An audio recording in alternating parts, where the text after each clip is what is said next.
DT, how you doing this morning, everybody? Hope you're having a great and fantastic morning inside of the Cafe Kubal studios. You know we fill our cups up right when we're here inside of the studios, as well as wherever I am in the community. So I got the right cup. You see the Lemoyne Dolphins on the cup, and I got the right stuff in the cup. Can you see in the cup? I don't want to pour it out here in the studio, but I have my, not only do I have my chai, I have my pumpkin spice chai. It's back at Cafe Kubal. I went through the drive-thru yesterday, and I was like, hey, what flavors do you have for it? Because I always get my chai, and of course I love going through the drive-thru at Cafe Kubal. Now that they finally have it, I'm really excited about it. They got one in the middle of this pandemic because Matt Goddard's just insanely awesome and hardworking, and through all the stuff that we've been through the last year and a half, he's just continued to push and try to do more for the community and grow his business and expand more and make things easier and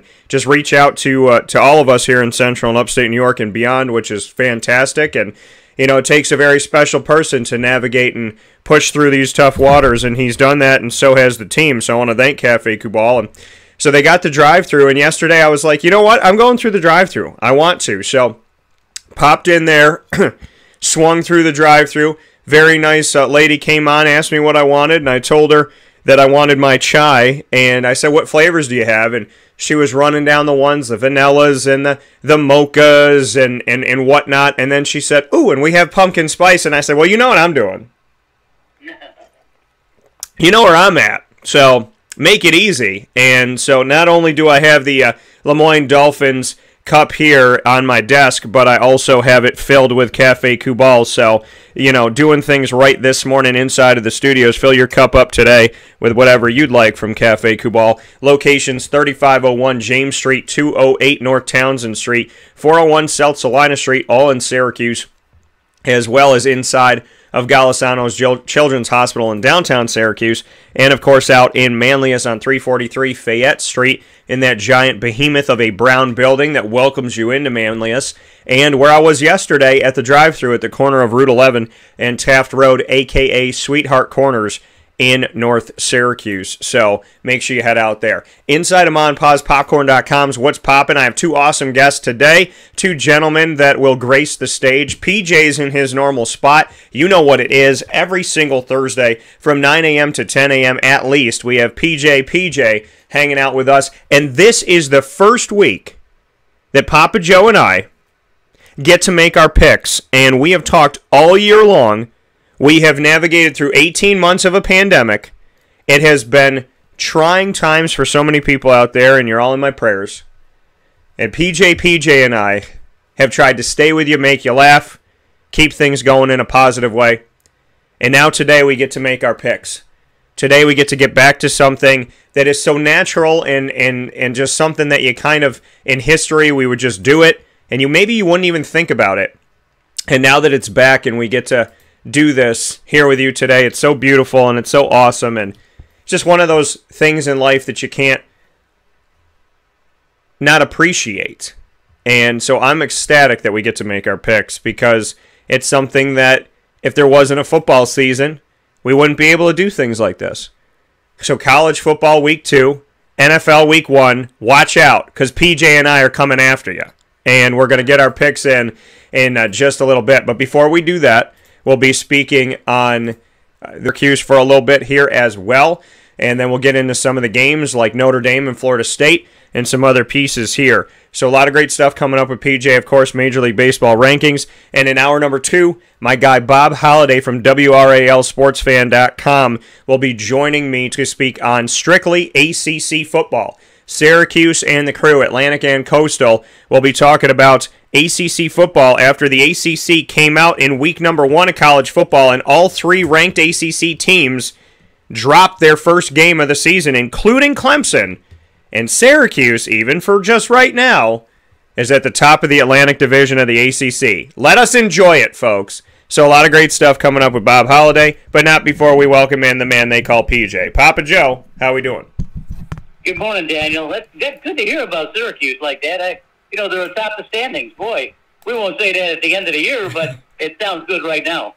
Yeah, you gotta use it when you can. You know what I mean? You gotta be smart about when you use these things. And right now, they're at the top of their division, of the Atlantic, and they've won, they were one of 4 teams of the 7 in the Atlantic Division that won their opening games, and on the other side, I believe the Coastal 3 out of the 7 won, and so half of the ACC won their first game, the other half lost their first game, and I guess we can jump right into it.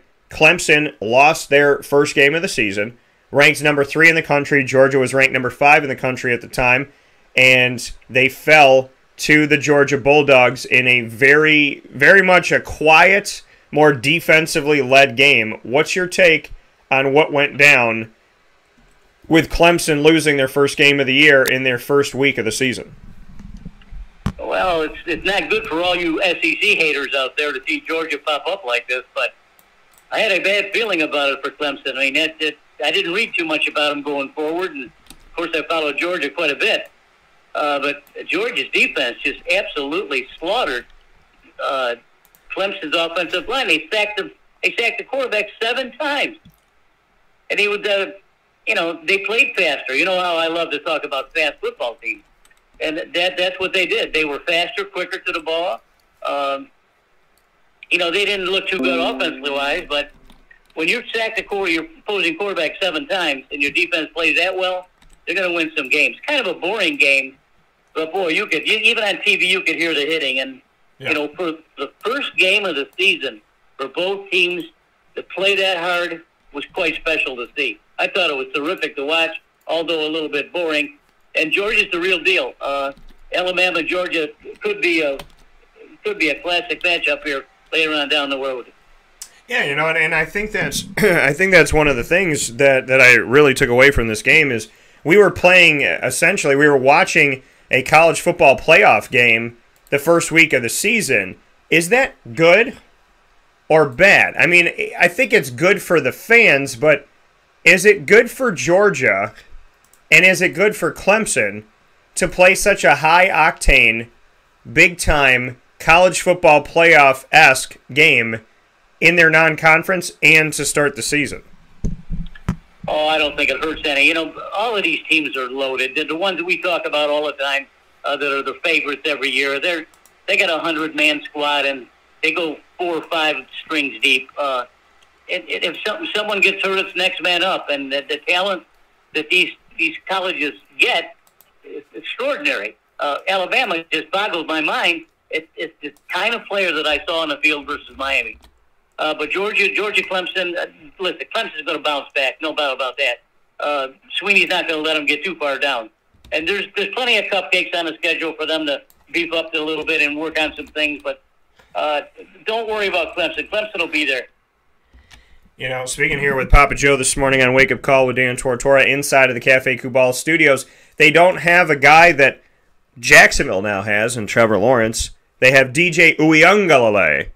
What did you think about DJ? I thought he was going to get tested, 2-3 times this season, maybe get pushed in certain places, but that they would, come out with a win or get close to it.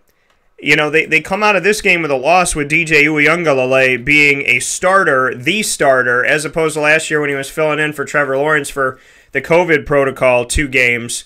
So now that he is the declared starter, he loses game 1. What are your thoughts on DJ? Well, he looked kind of slow, really, to me. I think he was 19 for 38 and 170-something yards. I mean, you're not going to win any games like that. That means he's checking down and dropping his passes underneath, but he didn't go long. I wasn't too impressed with him. I know he can do a lot better, and I'm sure he will. But he's big, that's for sure. But he looked slower for a big guy. I mean, Lawrence was 6'6" and 225 or 220, and he moved pretty good for a big guy. But I think DJ just looks a little slow.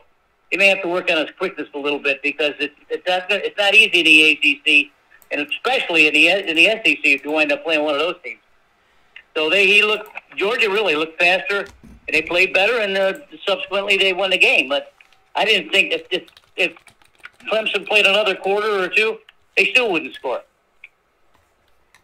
Yeah, so, I mean, he obviously has to take time to get going, and to start off the season having to get going in a place like that where you got to play a team like Georgia, obviously it's gonna bite you a little bit, and it's gonna hurt you. It's gonna smart a little bit in the beginning, but like you said, Clemson will have some teams they can beat up on in this season. It's just the fact that, I guess the question really is, can Clemson lose another game? Can you make it to the college football playoff with 2 losses if you're not named Alabama? No, I don't think so. No, I think they gotta win out in order to be competitive with it. As I say, there'll be some cupcakes for them to beat up on, but they're going to have to play better, Daniel. And NC State's good this year. Look what Florida State did. I don't know what Florida State I was watching. I thought maybe I was watching a Florida State team 10 years ago. So there's a lot of teams in the ACC that are competitive, including Syracuse. If Syracuse to play Clemson and hold on to the ball and run the way they did, they can keep Clemson off the board too. So Clemson's got a lot of work to do. But don't worry, Dabo Swinney will get them back. Yeah, it's going to be interesting to take a look at what this Clemson team does as DJ Uiagalelei gets himself comfortable. Papa Joe loves trying to say these names, as you can hear him. He doesn't even attempt them. So and DJ, that's all. Yeah, DJ Uwe. So you could just call him that. But I like DJ Uwe. I might copyright that. Nobody take it. It's mine. So you brought up Florida State. They played Notre Dame in Tallahassee. Last year, I didn't know if they were going to play any games because they had COVID. Dabo's in town. We're all sick now. So it seemed very strange that the timing, especially when like Clemson came into town and Dabo was there, and then they're like, yeah, we're not going to play today. So that's, that was kind of an interesting, unique thing. Obviously, we're not poking fun at COVID, just looking at the situation and saying that, poking a little bit of concern to the conspiracy of it. But anywho, this time around, they saw Notre Dame coming into town, ranked top 10 in the country, and they play the game. And not only did they play the game, they played their hearts out in Tallahassee, brought it all the way to overtime. And Florida State loses 41-38 to Notre Dame. Even though it's a loss, was it a win in a way? I suppose so. I don't, Florida State, I think their man Corbin ran a 89-yard touchdown run. Other than that, they weren't too exceptional. The 155 yards rushing, 178 or 28 running, and 155 passing, something like that. They weren't that dominant over Notre Dame. Notre Dame is typical Notre Dame. They just, everyone always jumps on their bandwagon every year. Notre Dame this and that and this and that, and they wind up flunking out. And this is a seriously bad loss for Notre Dame. Their quarterback Cone, 26 of 35, 366 yards and 4 TDs. He can score on anyone probably, but their defense looks really, really, really bad. And Florida State really didn't do anything. I mean, other than they scored some touchdowns, obviously. And then they go into the fourth quarter. They got a big lead in the fourth quarter, and they lay an egg. So Notre Dame was very fortunate, very, very fortunate to get out of Florida State alive. And I look for Florida State to really come up and play some serious games this year. And I think that their league is going to be tough for them. But I do believe that they're going to be. Florida State probably maybe 6-6, 7-5 maybe.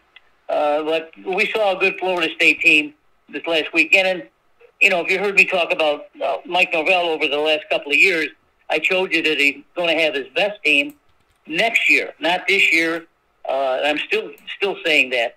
He's probably going to have to come up with a quarterback because Milton did a good job, even though I was afraid every time he ran the ball or had the ball in his hand, I thought he was going to break like a twig. But he played tough. It was a good game to watch, but Notre Dame had some real problems. Florida State can go forward now. They got certainly some cupcakes on their schedule they can get fat on. And then until they get into the ACC schedule, we'll see what they're made of. I love the quote you just said, and I wanna write this down. I'm gonna read this slowly as I type it in because I'm gonna keep this because we talk about cupcakes. But the way you said it, they certainly have some cupcakes on their schedule. that they can get fat on. I am keeping that. That is a Papa Joe. That's a Papa Joe statement right there. I love that. So I'm putting. If you go to Dunkin' Donuts to get a dozen of donuts, you're going to get fat. So, that's why I said it. No, and I love it. They certainly have some cupcakes on their schedule that they can get fat on. I've heard about cupcake stuff, and I mean, I think this is quote of the day. I'm pretty confident this might be quote. This might be the quote. Now, one of the coaches could have quote of the week as well. Coach I spoke to last night when I was down in the Binghamton area. Promoting Union Endicott's girls volleyball team, their football team, as well as Union Endicott's high school in general. And when I spoke to the coach, Paige Franey, of the girls volleyball team, she said that when she goes up against coaches, that she takes stuff from them, and she's like, I'll steal that from this coach, and I'll steal that from that coach. So as she was talking about, like, if I like it, I'm going to take it. And so I thought that was really interesting how she said it. And then this, I mean, really, I love it this morning. They certainly have some cupcakes on their schedule that they can get fat on. What a way to put it, PJ. So I'm loving this, and I'm yeah. You know what? I might have to steal this from you during the week if that's okay. You know, I can't take credit for the cupcake because that's a saying that Dick Vitale from ESPN has been saying for years when he described his basketball games. So Dick Vitale is a shout out to you, buddy. Yeah, you know, I mean, they said cupcakes, but you said the whole get fat on. So I'm keeping that when you put a little spin on something, and the fans this morning are already liking it and writing into us. So we're in good shape here. PJ and I talking about college football week 1 and how things shook out. So is Florida State for real? I mean, we're one game in, but are they real? And should Mackenzie Milton be the starting quarterback? Boy, that's a tough question there, Daniel. I want to see him play. I don't know if he can play a whole game. I don't know if physically he can play a whole game. So Nevada's going to have to be smart. If he wants to use him, he can use him in certain situations. Yeah. Maybe he can alternate drives or something like that. But a football team, that's the last thing they want to get into is a quarterback controversy. Because Florida State's other quarterback, I don't even know his name, but he ran pretty well. And Milton's not going to run the way he did 3 years ago. So it looks like two offensive systems to me. So I would err on the side of caution right now. If I were Nevada, I would keep Mackenzie Milton handy and ready to go, but I certainly wouldn't start him. I don't even know who they're playing this week.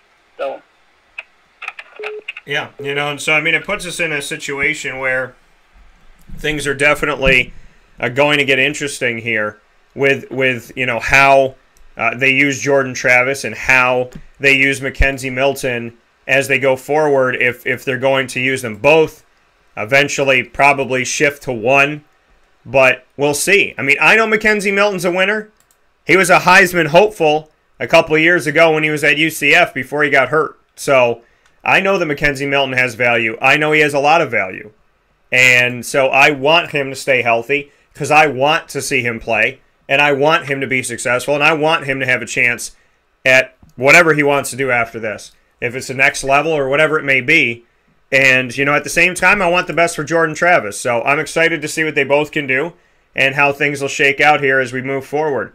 And as we move forward, we'll take a step aside for a fast break here on Wake Up Call with Dan Tortora, where sports meets that thing called life. I definitely appreciate you being here from inside of the Cafe Kubal studios, and thank you so much for being a part of the show. So thank you for hanging out on Wake Up Call with Dan Tortora, where sports meets life. We'll be back after this fast break with more from PJ inside of the Cafe Kubal studios. And we ask you right now, as you can see the ticker on the bottom line, that while we're on this fast break, to go find us on Facebook, Twitter, as well as Instagram. Facebook at Wake Up Call DT, Twitter at Call DT, and Instagram at Wake Up Call _DT.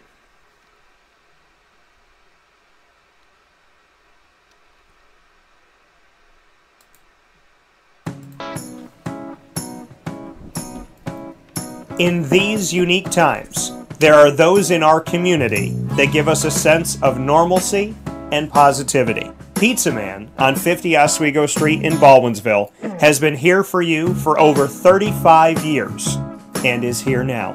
Call 315-638-2222 1234 or order online at pizzamanbeville.com to bring those familiar tastes into your home. And remember to come see our monthly on-site broadcasts centered around the community and our Baldwinsville Bees. Pizza Man in Baldwinsville. Any way you slice it, they are always here for you.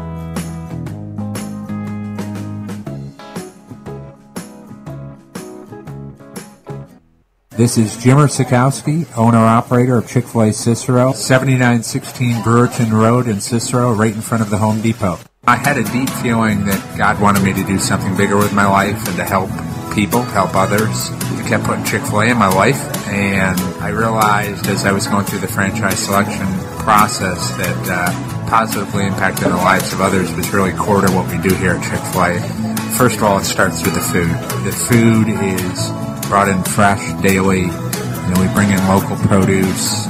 We prepare to order in the kitchen. We hand bread our chicken. We hand spin our milkshakes. It's great food. It doesn't taste like fast food. I think the second thing is the way people feel when they come in a Chick-fil-A restaurant. It's different. We try to treat people with intentional kindness here, which is very different and deeper than good customer service. And so I think it feels remarkable for most people to come in a Chick-fil-A restaurant. And then lastly, the impact that we try to have in the community is very different. It's a big part of the expectation of every operator of a Chick-fil-A restaurant is that they're actively engaged in their community, they're a leader in the community, and they're making a difference. When they realize that what we're striving to do is to shine a little light in their life, that's a very, very different experience than you will have in any other quick service restaurant. And it's that remarkable experience that I think people will emotionally connect with.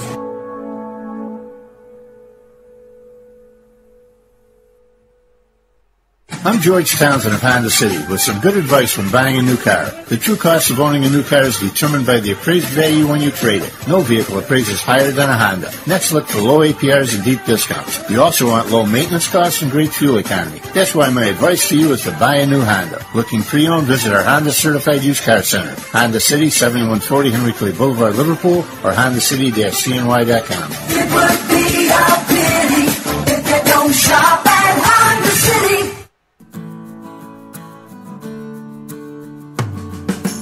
Our corporate purpose at Chick-fil-A is to glorify God by being faithful stewards of all that's entrusted to us and to positively influence all those who come in contact with Chick-fil-A. And what became increasingly clear from our success in Cicero is that people love Chick-fil-A. And also I think we recognized that we had a great opportunity to grow the brand and grow our platform. I felt incredibly grateful when I was selected to be a Chick-fil-A operator. I think what it's meant for me, what I've come to realize on a very deep level is that this is a calling for me. It's not a career. It's not a job. The Lord called me to be a Chick-fil-A operator and to use these restaurants to glorify Him and to positively influence other people. I'm blessed. I'm very blessed. Head to Chick-fil-A Clay on 3974 State Route 31 in Liverpool, New York.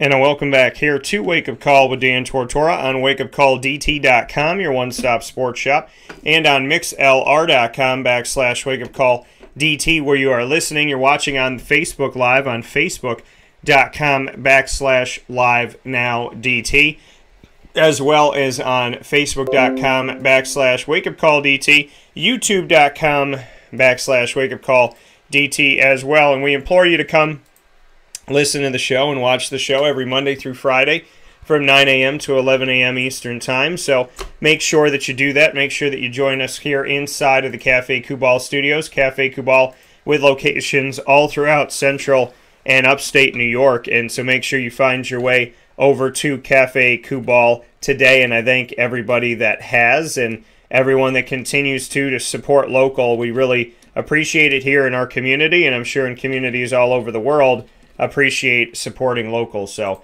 definitely thank you for all that you do, and thank you for being a part of our local community. Cafe Kubal, 3501 James Street, 324 West Water Street, 208 North Townsend Street, 401 South Salina Street, all in Syracuse, as well as in downtown Syracuse. inside of Golisano's Children's Hospital. And of course, you can find them at 343 Fayette Street in Manlius, New York, and at their newest location where I was yesterday, filling up my cup at the wonderful drive-thru on the corner of Route 11 and Taft Road in North Syracuse, New York, a.k.a. Sweetheart Corners. And see, what I do when I go to Cafe Cubal is I save myself something for the morning. So I go and I get something to enjoy that day and also save a little bit for the morning, which is what I get to fill my cup with here in the studio. So I'm a smart man. I'm enjoying it 2 days, not 1 day. So come on now. And to be able to wake up and fill my cup with Cafe Cubal is all that I need in the morning to give me that little pep in my step. And it's pumpkin spice time, folks. And I don't know why people hate pumpkin spice. You know, just it's like hating a season. If you don't like pumpkin spice, I don't know, get something else. Move on. I don't like, there's certain things I don't drink. I don't really drink beer. But, if you do, good for you. Do your thing. Have a good time. Enjoy yourself. If there was a beer-flavored thing, I wouldn't drink it. But I'm not going to knock people for it. So if you like pumpkin spice, rock out with pumpkin spice today, or whatever you fancy, because be who you are, and that's what's important. So PJ and I are hanging out here in the studios. We're having some fun, talking about college football and kind of what happened, in week 1 here. And PJ gave us the quote of the day. They certainly have some cupcakes on their schedule that they can get fat on.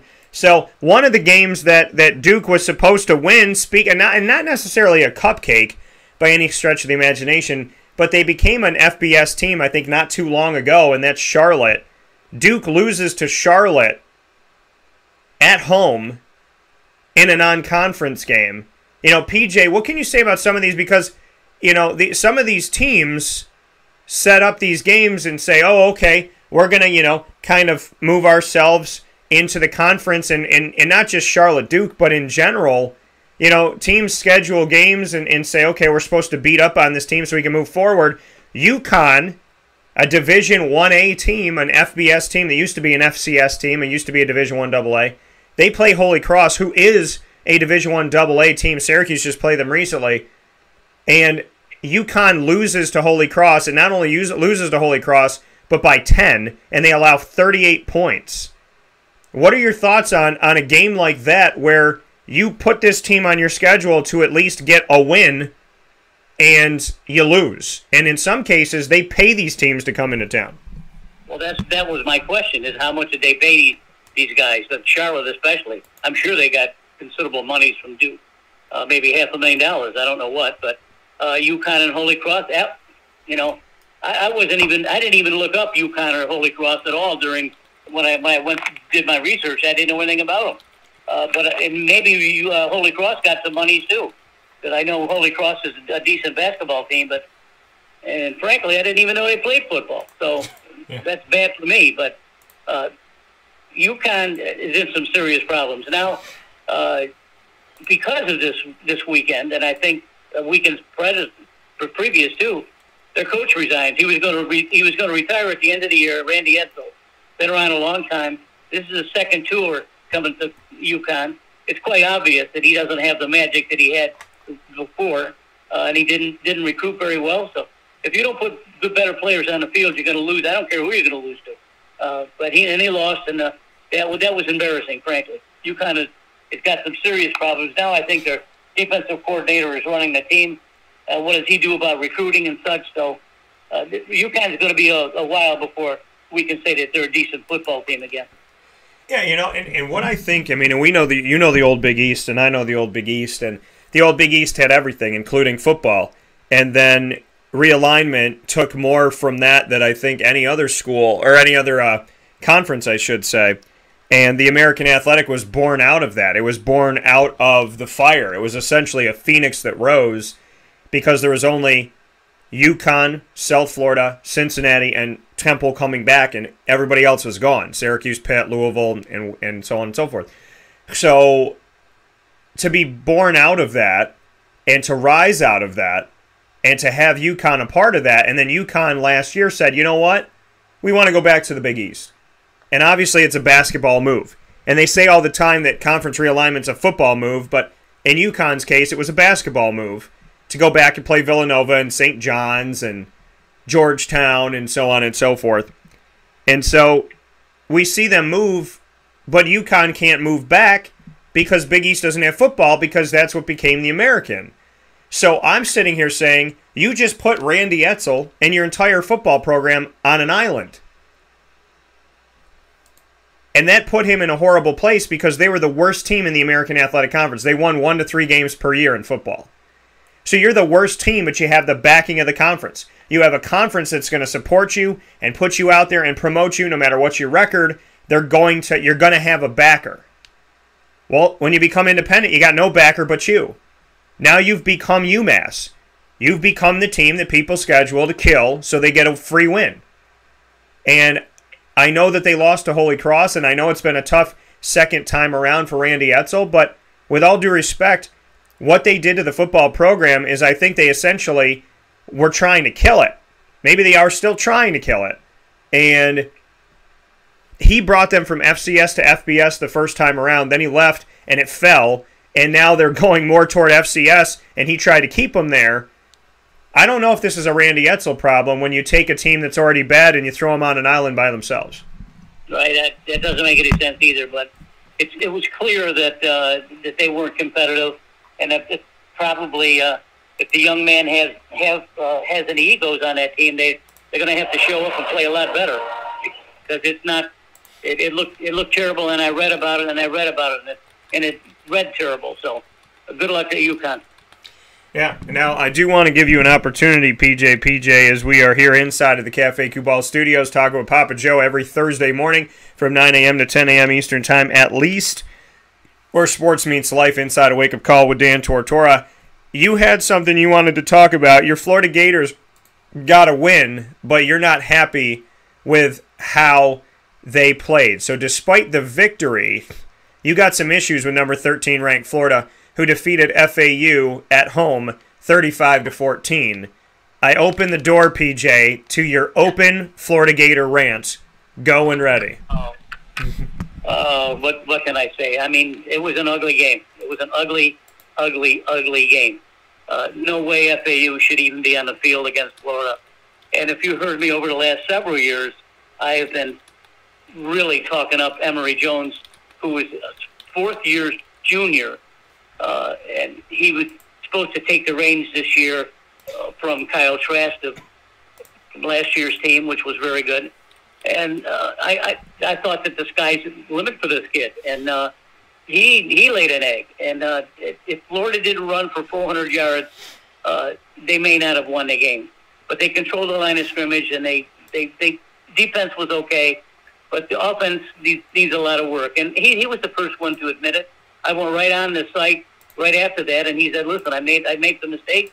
He said, "I didn't read my check downs right. I threw the ball terribly. I didn't have a good game." Thankfully, he admitted that, and I said, "Yes, Emory, you did have a bad game."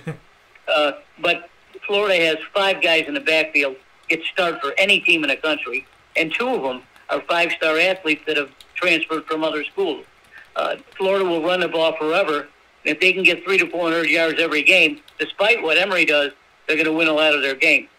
Now, of course, anytime you have a game like this or you have a team like Florida, if someone doesn't produce, there's always a controversy. Anthony Richardson came in and took the reins and promptly ran for 73 yards and a touchdown. He's an absolute beast. He's a bigger version of Emory Jones. He's 6'4", 230 pounds, throws the ball like a rocket. Don't be surprised if he plays a little bit more, if not a lot more. Now, Coach Mullen has a really, really tough job right now, and it's very tenuous right now. He's talking up Emory Jones. Emory did this and this and that. I want Emory to hang in there. Emory's going to be our quarterback. That's what he's saying, but I'm not sure he feels that way. Anthony Richardson is an absolute beast. He's got everything that Kyle Trask had size-wise, plus he can run 5 times better. He can run actually better than Emory Jones, and Emory Jones can run really well. What Coach Mullen doesn't want to see is he doesn't want to see his 2 prize quarterbacks run for 150 yards a game. That's not how he coaches. We know that. He's a quarterback guru. He teaches quarterbacks how to play. And when you play quarterback in Florida, you throw the ball. You don't run it. Sure, you run it, but you don't throw it. And you got to throw it. So you don't run it, you got to throw it. That's what I meant to say. And if this next game is against South Florida, I think, and there's another game that they shouldn't lose. Of course not. And I think you'll probably see things on the offensive side be a little bit more crystal. You'll see Emory Jones start the game, and Coach Mullen will give him a couple series, and if he scores, fine. If not, then if he doesn't like what he's seeing, he'll pull a string and bring in Richardson, and Richardson will see what he can do. But these to use the term, I know we overuse the term like cupcakes. They really shouldn't be. FAU and South Florida shouldn't be cupcakes, but they are really. I mean, they're not Division I teams the way Florida's supposed to play them. Florida has a very difficult schedule this year. After this next game, they play Alabama in a regular season game. Now, I don't like that. I mean, their defense is going to be really, really good. That could be another 10-3 game or a 10-6 game. But Florida has to really sharpen their pencils, and Coach has got to do a better job coaching. And Emory Jones, you got to play a lot better, buddy. Yeah, you brought up a lot of things here. Anthony Richardson, I saw him in the highlight film and what he was able to do and break some things open here. He had a 73-yard run as their quarterback that put them up 35-7. PJ talking about the fact that Florida Gators on their schedule now, they have South Florida. So you play FAU. I like games like this where you got a team like with a big name like the University of Florida, and they're playing Florida-based teams, FAU, USF, games like that. I love seeing things in that respect, and seeing them have a game or two where they're playing teams in the state of Florida. USF has a new coach in Jeff Scott, who's in his second season. He's coming from Dabo Swinney. He's coming from Clemson. I got to interview him for the first time just a few weeks back, and I'll be sharing that on youtube.com/wakeupcalldt with the rest of my interviews with coaches and players from around the country, so make sure you check that out. South Florida started off the season on the road at NC State in an AAC-ACC game, which is one of my faves, seeing these two conferences I cover so closely go up against each other. And South Florida laid a goose egg. They lost 45-0 to NC State, which, if A is B and B is C, and Florida can play like Florida's supposed to be playing, then Florida should score 60. And they schedule South Florida obviously in this 2-1 over this 2-1 series where they get 2 games in Gainesville and 1 in Tampa. And PJ, I mean, are you? I know you're concerned about Florida's evolution, and not that they're going to lose these games, but that they don't look as good. And I think a good coach sees that. A good coach says, okay, we won by 3 touchdowns, we won by 21, but what did we look like, and can we do this against Alabama? I think those are the questions. Can Florida survive the way they played against Alabama? Can they survive the way that they, the way that Florida played against FAU? Is that good enough against Alabama? Is it good enough against LSU? Is it good enough against Auburn?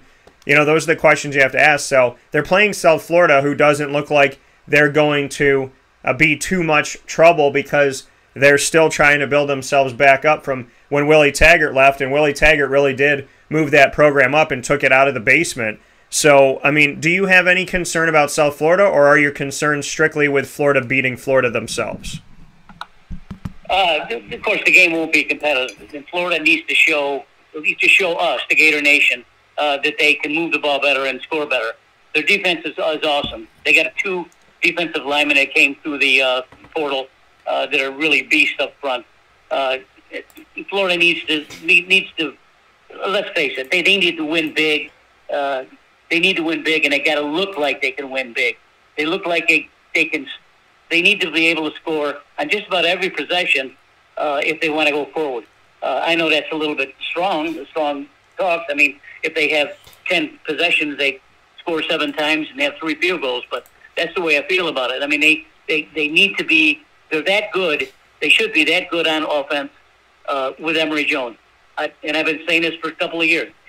He's the real deal. I still believe he is, but he's got to show it. sometimes these kids choke. I mean, it's his first game. He's got the keys to the Cadillac, and Anthony Richards sitting back there. He's doing this thing. So when Anthony gets the keys to the Cadillac, I'm not sure he's going to take it out of the garage. Okay, fair enough. That coming from Papa Joe here on Wake Up Call with Dan Tortora, where sports meets life. What do you mean about Richardson? If he gets the keys to the Cadillac, he's not going to take it out of the garage. What's your concern? No, he missed a lot of easy throws too. So he ran the ball. He threw the ball a couple times good. I think his last 4 out of his last 6 were incompletions. And there again, it was his inexperience, looking for his second and third receivers, check downs out of the backfield, things like that. When you're back there playing quarterback for the University of Florida, we've talked about this all the time, even with other teams. You got 4 seconds to throw the ball, and you got to be able to read quicker than these kids do when they have their practices. And he needs to do that better too. So both of these guys need to learn how to check down a little bit better. Don't just tuck the ball under and run and get a first down for 15 yards. That's not what Coach Mullins wants you to see. He wants to see you throw the ball and get first down. You think you're going to run against Alabama? You got no shot. That coming from PJ. PJ this morning on Wake Up Call with Dan Tortora inside the Cafe Cubal studio speaking on the Gators. Let's stay with orange and blue and let's look to another team coming up the coast to your hometown of Syracuse, New York. Syracuse wins their game on the road at Ohio. Granted a team inside of the MAC, a team that anybody would pick Syracuse to beat in the 90s and the 80s, but Syracuse struggling as of late, and were 1-10 last season, so they've already matched their win total from last year in this victory. But they win this game 29-9. Tommy DeVito's 11 of 17 for 92 yards. Didn't have to run the ball that much, pass the ball that much because they were running the ball so successfully. Something I've been hoping and pleading and asking them to do in the Dino Babers era, and now that they have 5 running backs that there's no excuse not to, they threw 18 times, if you count Garrett Schrader's pass at the end of the game, threw 18 times, ran the ball 44 times, 283 yards rushing as a team, 3 rushing touchdowns as a team, 6.4 yards per carry as a team, and Cooper Lutz, Sean Tucker, and starting quarterback Tommy DeVito all got in the end zone. Sean Tucker ran for 7.2 yards a carry, Lutz for 5, DeVito for 7, and Tucker had his best single-game career high ever with 181 yards rushing in the matchup. I don't believe he lost any yards in this. If he did, it was like 2. 181 yards rushing, and it's his 4th 100-yard game of his young career at Syracuse. So they ran the ball, and then they ran the ball some more. They optioned, and then they ran. So they finally did what I asked them to do. They finally did what I hoped that they would do. They finally condensed the clock and held on to the ball, and they won by 20. What are your thoughts on Syracuse's season start with a victory? Well, first of all, I was pleased to see that I could catch it on TV. Never would I think Syracuse and Ohio would be on a television game, let's face it. But after watching them for a while, it looked like they controlled the line of scrimmage. This kid Tucker can run. He can flat out run. He was very, very impressive. DeVito, 11 of 17 for 92 yards. Where are you going with 8 yards to throw? You got to throw downfield, DeVito. You got to give Tucker a chance. Give him a breather. You're not going to do that by throwing 11 of 17 for 92 yards. Notwithstanding that, I think their defense looked good. It looked like a really good Syracuse football team, albeit we don't know how good or bad Ohio is. But I was very impressed with them, and I was very pleased to watch them on television for a while. Yeah, and Syracuse getting that victory, obviously huge for them coming home with an old rival of the Big East coming up, and we'll talk about that in a second here on Wake Up Call with Dan Tortora inside the Cafe Cubal studios with Papa Joe. PJ, as we look at the rankings here for college football, one of the games we didn't talk about yet, unranked UCLA beat ranked LSU, and UCLA went from not ranked last week to 16th in the nation. So went from not in the top 25 to number 16. That's a massive, massive jump into it. Chip Kelly is still in UCLA. Chip Kelly was driven, people were begging for him to leave the Philadelphia Eagles. Then he goes to UCLA, and he doesn't look like he has a good season, and then another season comes and it's and now here they are beating Ed Ogeron and LSU in the first week of the season, and they go from unranked to number 16 in the country. Well, and they've actually played 2 games, so they're 2-0 right now. What's your take on this, as we look at Chip Kelly's UCLA, a forgotten coach in a lot of minds? They've beat Hawaii, and then they beat 16th ranked LSU. And how about this? Not only did they beat 16th ranked LSU, they not only got into the top 25, they took LSU's spot. So the AP said, you know what? LSU's out at 16, UCLA's unranked. We're going to put them right in the grave of LSU. What are your thoughts? Well, when I looked at the schedules earlier this year, I looked at this game, and I had a really, really bad feeling for Coach O. I just telling myself, I said, Coach O is kind of a lackadaisical kind of guy, and I think he really needs to fire his team up for this game. And subsequently, they didn't play up to par. But the fact remains that Chip Kelly has always been a genius to me. The Philadelphia thing was forget about it. That was just a bump in the road. He loves college football. He loves what he can do with these kids. And he's let's face it, he's a great offensive mind. And he put together a game plan that really beat up on LSU.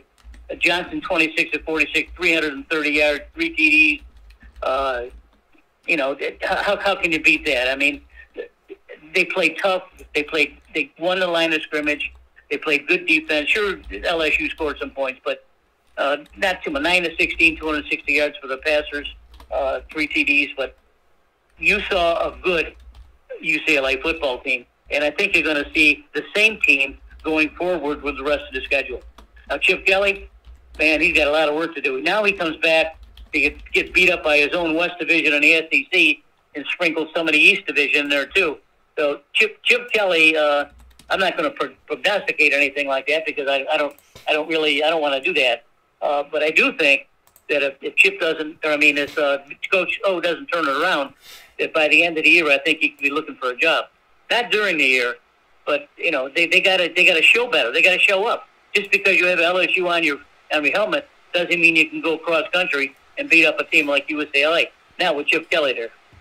Yeah, and seeing this, I mean, Chip Kelly again, a guy who seemingly was like falling into the cave of coaches, of like forgotten coaches, just kind of fading into the background, and here he is getting a win and then getting put 16th in the nation. What are your thoughts on Clemson losing to Georgia? Georgia was 5, Clemson was 3. Clemson's loss to Georgia only drops them to 6. Georgia goes up to 2. Clemson goes down to 6. Fair or unfair that Clemson only drops a few spots losing to Georgia? Should they have dropped farther? What's your take? Oh, it was a pick-em game against 2 really, really, really good teams. And if Clemson had won, Georgia probably wouldn't have fallen out of the top 10 either. So it's a credit to Dabo Sweeter and anything he does at Clemson. Clemson will bounce back, but the game that I really was interested in was the Alabama-Miami game. Yeah. And that was a serious football game. Talk about SEC and the ACC together. I mean, this to me should have been a primetime football game. It was a primetime football game. It's just the only problem is that Miami didn't show up, and that's because of Alabama playing such defense. How can Nick Saban lose his entire defensive front and lose 15 guys in the first couple rounds in the NFL and come back and field a team like this against Miami? They look like they didn't miss a beat. Bryce Young, forget about the other quarterback. This guy, 27 to 44, 344 yards and 4 TDs. He was toying with these guys. They didn't have much of a run game. Najee Harris was the one that provided it last year. But Alabama looked like Alabama. And Nick Saban, for all you haters out there, and I'm not a fan of Nick Saban either because I got to play him. But he is brilliant. I mean, he plugs his holes with recruits, and the 5s and the 4 stars that come in there. Just he does his analogies well. He knows how to recruit. He knows the kind of player he wants. And boy, was this! I watched the game for a while, and Alabama scored, then they scored again, then they scored again. After a while, I'm saying, well, Miami, what's going on? Let's come up with something, and it was quite frankly, they were just overmatched. And Miami's coach, I don't care what kind of pleading he was doing, jumping up and down on the sideline. He wasn't going to move the ball against Alabama at all. And Alabama, boy, for the rest of the nation, looks pretty scary, Daniel. Well, their backups to their backups to their backups to their backups of the backups are out there eating people's lunches every day. I mean, that's Alabama. So, that's how they do what they do. They don't have to rebuild because they're rebuilding in the background while they're building. So by the time they have to replace somebody, that's already built. I mean, it's like, think of Alabama like Florida condominiums. Every time you think they couldn't possibly build another one, it's already up before you even turn around. That's who Alabama is. They're constantly building. That's why they don't have to rebuild, because they're always doing it. So, PJ, I do want to get to, because we have just a few minutes left here, let's jump into the field of baseball and give us your thoughts on the baseball world, because I want to make sure we make a few picks in the NFL and in college football today. Okay, well, the AL East, you got the Rays are still up. Boston's back by 9 games. New York back by 9.5 games. The Rays play 500 ball. I said this a couple weeks ago. They win in division. Boston and New York got a scramble for a wild card. The Central, Chicago White Sox are up by 11 over Cleveland. That's been done for a long time. The West, Houston, the leading. Seattle's 5.5 back. Oakland 6.5 back. Again, Houston, too good of a team to lose this division. National League East, in your favorite division, got Atlanta up. Phillies 2.5 back, and New York Mets are 4. All 3 of these teams are highly competitive. They got good defenses. They got good pitching. Either one of these teams can win that division, and probably a wild card. In the Central, got Milwaukee's up by 12 over the Reds. Forget about it. That's all done. St. Louis is 14.5 back. Doesn't make any difference. Got the West, which is my favorite conference, and I said this all year long, is that the NL pennant is going to run through the National League East West. San Francisco's up. LA 2 games back, and San Diego, I keep harping on them. They're back 15.5. Their season is over. With all the Cy Young Award winners and all-stars they have, they're not competitive, and I'm really surprised. My rankings are: I got the Dodgers first. Kershaw is still out. Trevor Bauer is still out. I don't know when Trevor Bauer is coming back. These guys are Cy Young Award winners. Bauer's got some kind of domestic problem, and I don't know if he's going to be back this year at all. But you got Max Scherzer, who they got from Washington for a song. He's another Cy Young Award winner, multi-Cy Young Award winner. You got a 1.05 ERA, 63 Ks, and he can't be beat. And this year's probably Cy Young Award winner is Walker Buehler, who is on that stat. Now, if you're a baseball man and you're looking at what I'm saying, how can you beat L.A.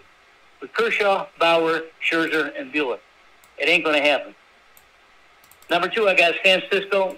They're trying their best to stay even with L.A. It's tough to beat. They got a good bullpen. Brandon Crawford, Buster Posey, and Brandon Belt still lead them. Buster Posey's on the end of his career, really. He's a catcher. He's got beat up many, many times. All-star guy. Actually, a Florida State product. Excellent Hall of Fame catcher, but he's at the end of his rope. Number 3, I got Tampa. Wander Franco is still on base a lot. He's got a winning streak of 37 straight games where he's on base. Certainly a record.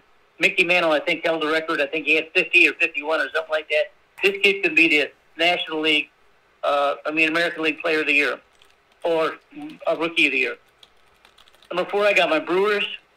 The Brewers live and die with pitching. Corbin Burns, Brandon Woodworth, Lauer, Hauser, and Josh Hader, who is the most frightening reliever I've ever seen. Actually, the most frightening pitchers I've ever seen since Randy Johnson. Milwaukee will not lose their division. They need to sharpen their pencils to get ready for the playoffs. Number 5, I got Houston. Again, too good of a team to lose anything. They got a rookie, Jake Myers, who's really coming into his own. Still, Carlos Carrera, Jose Altuve, Bregman, those guys were on the 2016 Series team, and they still drive the car. Number 6, I got the White Sox. Tim Anderson is out, who was an all-star, maybe even a MVP if he was well, but he's not. Dallas Keuchel, another good pitcher who's not pitching very well. Chicago will not lose their division, but they really need to pull it up. They're not playing very well at all. Number 7, I got the Yankees. They're leading the wild card chase, but I don't see them getting any better. Garrett Cole, for all his brilliance, left the game last night or 2 nights ago. He had something wrong with his hamstring or something. And frankly, without Garrett Cole, they're not going to win anything. So look for the Yankees to bounce back a little bit. Number 8, I got Atlanta. They got Charlie Morton. They signed for $20 million. Who was a great pitcher. Used to pitch for Tampa Bay. Travis Darnell, they signed for 2 years, $16 million. These are key components for the Atlanta team. And, of course, they got Freddie Freeman, who continues to lead the team in hitting. Number 9, I got Toronto. They're still hanging in there. Vladimir Guerrero got 40 home runs. Marcus Stroman, who was an extraordinary player, came from Oakland. And Toronto got a great value when they signed this guy. Because 2 years ago, I think he was runner-up in the MVP race, and he's the real deal, too. So look for Guerrero and the kids, I call them, Bichette and Biggio kids, and Marcus Stroman. They keep going forward. But they got a long, long road to try to get to the playoffs. Boston is number 10. They're hanging in there. Chris Sale came back from the disabled list for Tommy John surgery. He's pitched 5 games. He's won 3 of them. His ERA is 2 point something. He will be the key for Boston in the playoffs if he can stay healthy. He will be the key. So you got Kyle Schwarber, who's now came off the injured reserve, and he's hitting a lot better. Not the best fielder in the world, but he sure hits the hell out of the ball. Daniel, it's as far as you can go with 10 teams because, frankly, the season's got 3 weeks left, and most of these races are going to be over with. But so you just talk up the teams that are good and what they need to do to get their pennant. And coming from Papa Joe here, giving you the MLB rankings from his point of view. And the final thing for PJ and I this morning to give you our first picks of the college football and NFL seasons. This is the inaugural pick show, which I am so excited. We've done Papa Joe shows all throughout the year. I love doing it every Thursday. Set it, keep it, love it, know it. 9 a.m. to 10 a.m. Eastern Time minimally. And now we have the opportunity to give you our picks because now we're in to the college football and the NFL season. And so week 2 of college football, week 1 of the NFL. These are your picks, courtesy of Papa Joe and myself, Dan Tortora. So PJ, let's jump right into it. I'm going to pick a bunch of games here. And some you may know I might throw you a curveball. So let's hit it. Oregon, number 12 in the country, at Ohio State, number 3. What are your thoughts? Oh, I circled this game myself. I'm not a big Ohio State fan. I think you know that. I think the Big Ten continues to be overrated. Oregon will not be the favorite in this game, and they're playing at Ohio State. I still like Oregon to win the game. I think they over the years, the last couple of years, they played a lot faster in the West Coast than they do in the Midwest here. So I do like Oregon over Ohio State. This is my first pick. All right, Papa Joe going with Oregon. I am going with Ohio State. So I'm going with OHIO. They're home, so I'm going to give them a slight edge in this matchup. And when it comes down to it, Big Ten over Pac-12 in the last few years, I haven't been impressed by the Pac-12. So I'm going to, and I know they just got to win. I know UCLA of the Pac-12 just got to win over the SEC's LSU, but I'm going to go with Ohio State being at home in this game. PJ, I got to ask you because it's your team. I know we're not too concerned, but your Florida Gators on the road at South Florida. Oh, Florida's 28 points favorites. I mean, how can you, if you're better, how can you even bet this game based on what Florida looked like last week? The game shouldn't be competitive, but it shouldn't be competitive, Daniel. Florida will win, but they're not going to win by 28 points. I think that the talent level will show themselves after the first couple of series.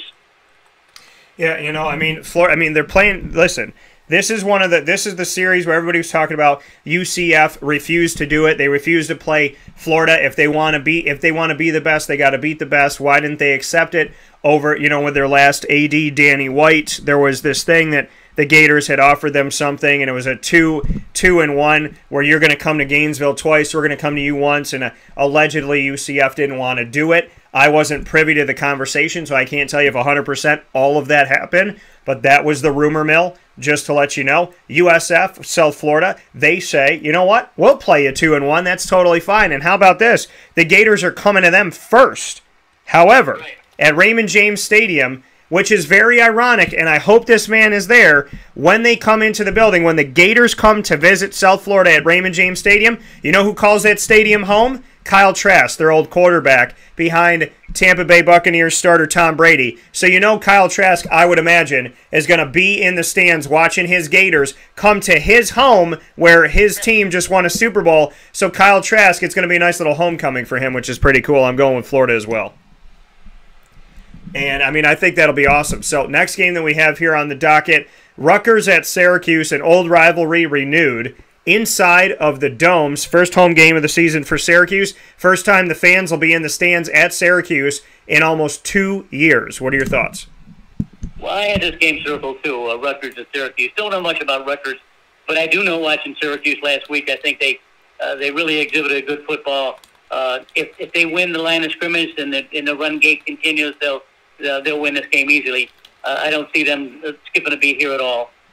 Yeah, I'm going with Syracuse in this matchup in a slight edge. Rutgers knows how to score. Greg Schiano knows how to be physical, and I think this game may not make Syracuse fans feel good the whole way through, but I'm going to give Syracuse the slight edge here and give them a victory at home to start off the season. Next one that we have here, Papa Joe, a lot of these teams playing those cupcakes trying to eat today, so, like you said, and, and how about this? Your alma mater, one of the schools you went to, Bethune-Cookman, is taking on UCF at UCF. Any thoughts on the Bethune-Cookman team? Well, I've looked them up, and I don't know if they're going to be that competitive, Daniel.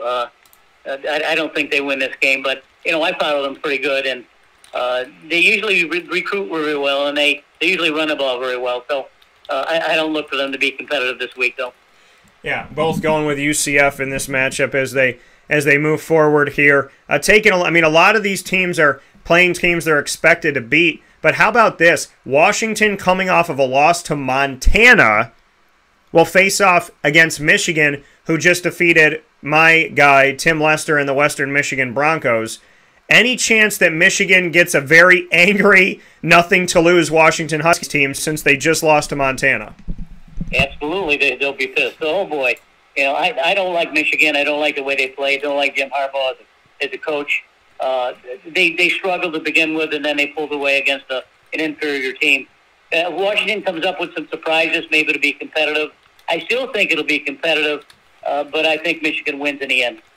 Yeah, I'm going to go with Michigan in this game, as well. Again, they're home, and so I'm going to give them a slight edge in this one and give them the victory in this matchup. Anyone that we didn't mention that you want to hit on here? A lot of these teams are playing games that they're anticipated to win here.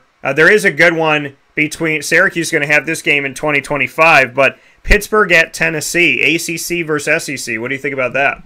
I had this one circled too. This is going to be a good ball game. I look for Tennessee to be a little bit more competitive than they have in the last couple of years. Because I follow Tennessee because we wind up playing them in our division. Don't know much about Pittsburgh, but I like Tennessee in this game, and I think that they'll acquit themselves. Papa Joe going with Tennessee, and I am going to go with Pittsburgh. So I'm going with Pitt. Pat Narduzzi, nothing to lose. Rock and roll, baby. So this could be one of those games they talk about later in the season when it comes to Tennessee. So who knows? Any game that we did not cover that you want to hit really quick? Well, I like Texas-Arkansas game. I think Texas coming to play Arkansas. I think Arkansas is only a 6-point favorite. This could be a real shocker. I don't know much about I can't say I don't. I know enough about Texas to realize that they may not be able to beat Arkansas if Arkansas plays well. I like Arkansas. Yeah, I mean, Texas versus Arkansas, this is going to be another one of those games that, could be something good here and could actually bring us some. I mean, you're looking at the Big 12 against the SEC and, a team that's supposed to be joining the SEC. So this could be a very interesting game here when it all shakes out at the end of it. So I'm excited to see this one too, and I think it'll be good. I think it'll be fun. So we'll have to see what happens in this. And then NFL-wise, PJ, very quick here. Your thoughts on Jacksonville at Houston? Trevor Lawrence's first game, and Deshaun Watson is not going to be the quarterback right now of the Houston Texans. Boy, they got some real problems in Houston, I'll tell you. Real problems. Tyrod Taylor is supposed to start for that game, and Tyrod's been around a little bit. I mean, he's a good quarterback. He takes care of the ball. But Jacksonville looks like they're going to come into their own. I think that Trevor Lawrence will really play a good game, and I think he'll play it against a very good defense. Urban Meyer's going to shake things up a little bit, but I think they'll win.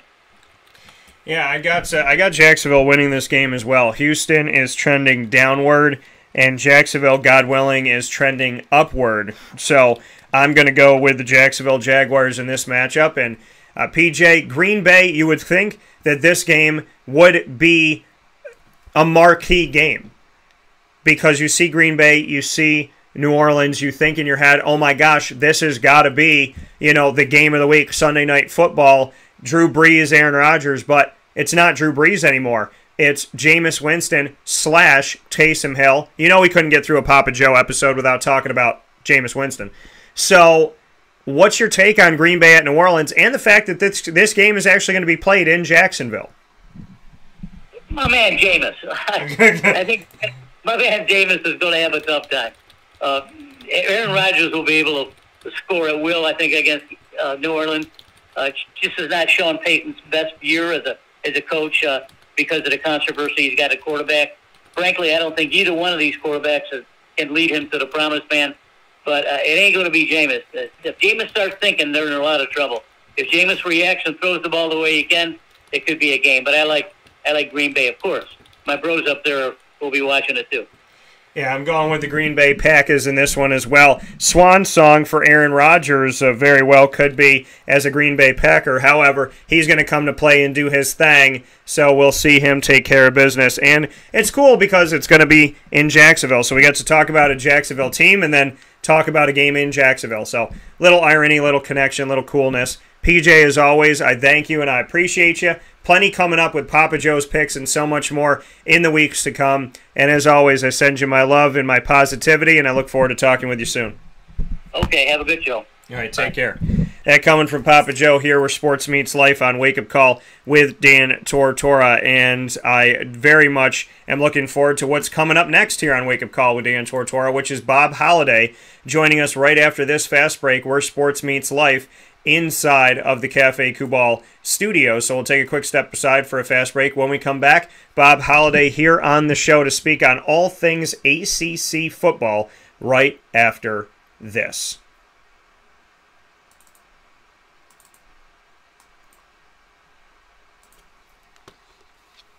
Carvel DeWitt, it's what happy tastes like. Do you know why? Because we make ice cream. Creamy, rich, flavorful ice cream. Not yogurt or iced milk like some of our competitors. Ice cream.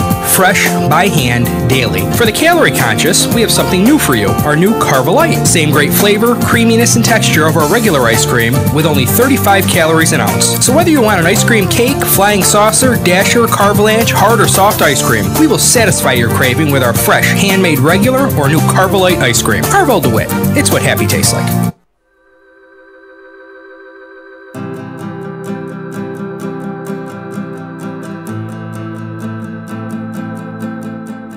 Cafe Kubal offers same-day local delivery of our products, offering no delivery charge for Onondaga County. Shop cafekubal.com for fresh roasted coffee beans, cold brew, travel mugs, and all your essential Cafe Kubal needs. Cafe Kubal, coffee for the soul.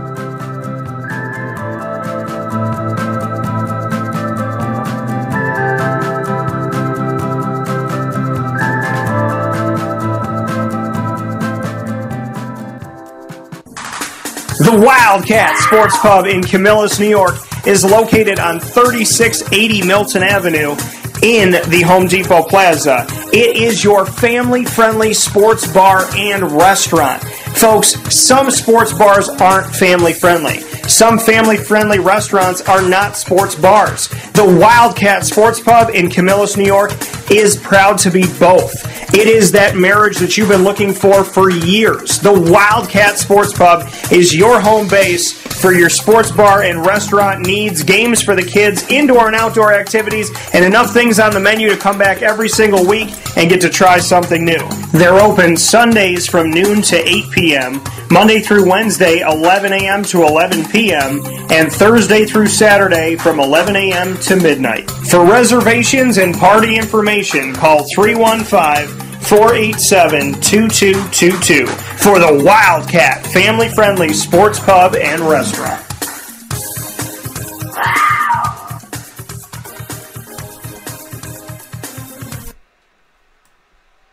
Welcome back here to Wake Up Call with Dan Tortora on wakeupcalldt.com, your one-stop sports shop, and on mixlr.com/wakeupcalldt, where you're listening worldwide, as well as watching and listening on facebook.com/wakeupcalldt, facebook.com/livenowdt, and on youtube.com/wakeupcalldt. We're inside the Cafe Kubal studios with a good friend of mine, Bob Holliday, who joins us from WRALSportsFan.com and from all of his work in the wonderful world of sports over the years, especially with the ACC. We are here to strictly talk ACC football this morning, and let's bring him into the Cafe Kubal studios. Bob, how are we doing today?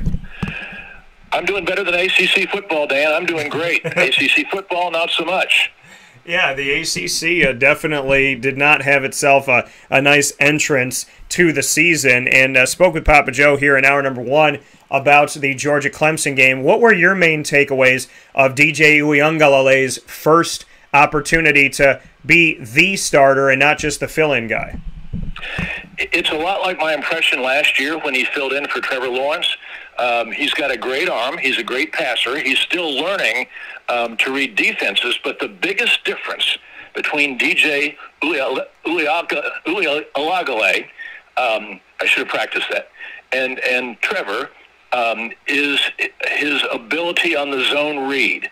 Trevor was a threat to run, and he was a master at showing running back and making the defense guess, is he going to give it to the back or is he going to keep it?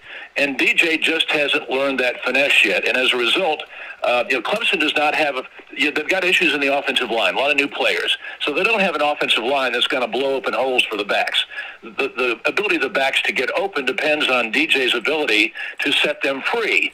And right now he doesn't have that. They are strictly a one-dimensional pass offense, and I think it's going to be that way for a while. Yeah, their defense is great. I knew it would be. Their defense was great. Yeah, and that's the thing. It was a defensive game. I mean, do you like seeing games like this? Do you like seeing Clemson and Georgia in the first week of the season? I guess there's two different questions here. Seeing Clemson and Georgia play each other in the first week of the season, ACC, SEC game that looks like a college football playoff game, do you like seeing it?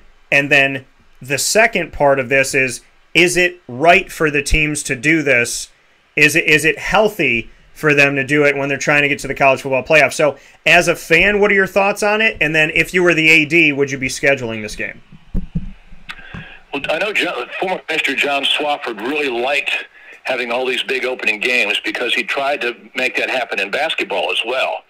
I do think it's an exciting way to start the season from the fan standpoint, to have a Clemson against a Georgia, a Florida State against a Notre Dame, and what an incredible performance by Mackenzie Milton.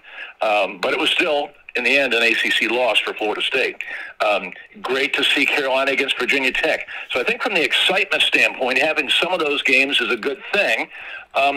And I think Mac Brown put a good spin on it. It was what a really difficult situation for North Carolina to open the season, with the new parts in the offensive process, new players, to have to open in Blacksburg, and what a rebuilding job Justin Fuente did. The Hokie defense looked like the Hokie defenses of the old, of Bud Foster back a decade ago.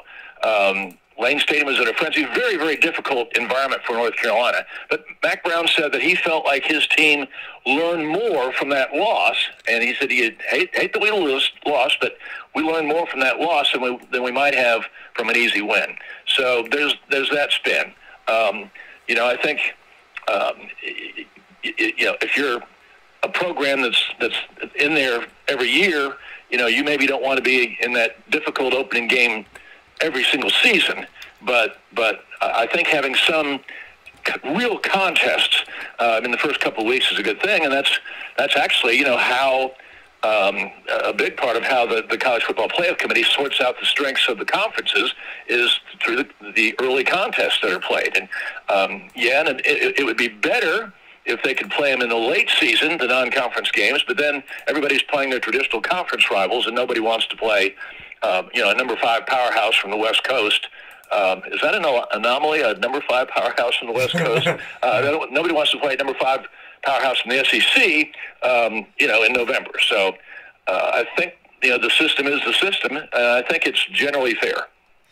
Yeah, speaking here with Bob Holliday of WRALSportsFan.com here on Wake Up Call with Dan Tortora inside the Cafe Kubal Studios. You touched on North Carolina. They open in Blacksburg and they lose to Virginia Tech. They drop heavily from the rankings. North Carolina does almost drop completely out of the rankings, and Virginia Tech comes in.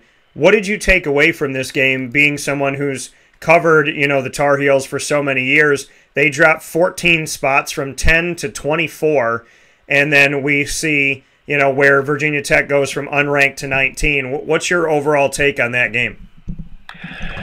I wrote 1,700 words on it, so I'll try to be compressed here. Okay. Starts with pass protection. I mean, the biggest difference in the game was the degree of difficulty that Sam Howell had in getting his passes off, and that Braxton Burmeister had. Carolina barely got to Burmeister, who is an elite athlete. And Sam Howell, the Hokies were in his shoulder pads all night long. It was just unbelievable. UNC was almost last year in sacks allowed. And you remember I asked Mac Brown about that first question at the ACC kickoff. And he felt that Sam Howell was part of the problem and that he was holding the ball too long. Well, that wasn't the problem last Friday night. He didn't have time to hold the ball too long. So pass protection was a big problem. And UNC has this entire offensive line back. So that was completely unexpected. I think a really glaring issue was the play of the receivers. I really went into the season feeling like so it's more on you, and I like that because that's the reality. You can't control the other side, but you can control your side. The talented so guys I like that. That it doesn't matter if you're 5 stars or no stars. But the receivers, with the exception of Josh Downs, did not get separation, and they also didn't make plays on the ball. There were 3 or 4 instances where, the most glaring was when Justin Olsen made a catch and then had the ball wrestled away by the defender on his way to the ground. There were a couple of other receivers. Emery Simmons caught a ball right at the first down marker, but allowed himself to get pushed back a yard. So they had to go for it on 4th down. The ball went off Garrett Walston's hands 3 times. He was targeted 4 times, made 1 catch. Receiver play has to get better. The running backs need holes. It was interesting to me that, and this didn't happen last year, UNC's running game got going in the second half when Sam Howell started running the zone read. I don't think you want Sam Howell being a primary ball carrier every night, but in this particular game, Howell it became a running threat, and that was when, in spite of all the sack yardage he took, he was still UNC's 3rd leading ball carrier and not that far behind the 2 guys ahead of him. And so the offensive line has to create more space for the backs to do their thing. And a lot of it, Dan, is about tempo. Virginia Tech won the opening kickoff, or took the opening kickoff. Lane Stadium is in an uproar after Enter Sandman, which they hadn't heard live in 2 years. Yeah. And Virginia Tech went straight down the field. Carolina could not get a 3rd down stop. They were deliberate. They were running the play clock down to near 0 on every play. Justin Fuente understood North Carolina likes to play fast. We're going to make them play slow.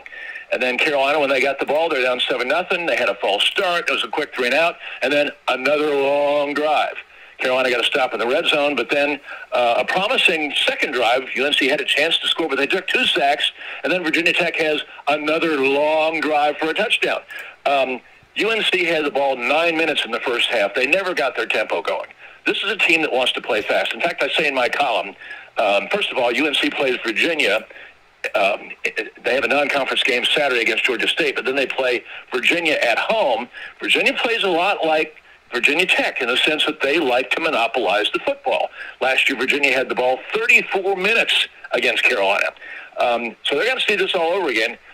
Anyway, in the Virginia game, if I'm Mac Brown, I want the ball first. I want to put my offense on the field, and let's go bang, bang, bang down the field. North Carolina, to do that, needs big plays on first down. They didn't get them against Virginia Tech.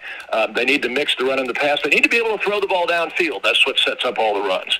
And the last thing I'll say is that last year they had great success throwing to the backside of the backfield. They only did that. That's really an extension of the running game. They only did that twice against Virginia Tech, both in the second half. So North Carolina got better in the second half. Their defense actually, which bore the brunt of the Enter Sandman frenzy, their defense was actually pretty good. The Hokies only got 296 yards, but the offense has to get a lot better. Yeah, that coming from Bob Holliday here, talking all things ACC football and talking about the Carolina Tar Heels and their opening loss to Virginia Tech in Blacksburg here on Wake Up Call with Dan Tortora inside the Cafe Kubal studios. And Bob, looking at the fact we talked about Clemson, we obviously spoke about North Carolina, 2 ranked teams that lost in opening week. Miami did as well. They're playing Alabama on a neutral field. What did you take away from Miami's game against Alabama? Did it look like they were prepared for it? I mean, there's some question of, were they ready for this game? And is anybody ever ready for Alabama? But to play them in the first game of the season, what were your takeaways from Miami's loss to Alabama? Miami was 14th in the nation at the time, and they lost 44-13 in the matchup.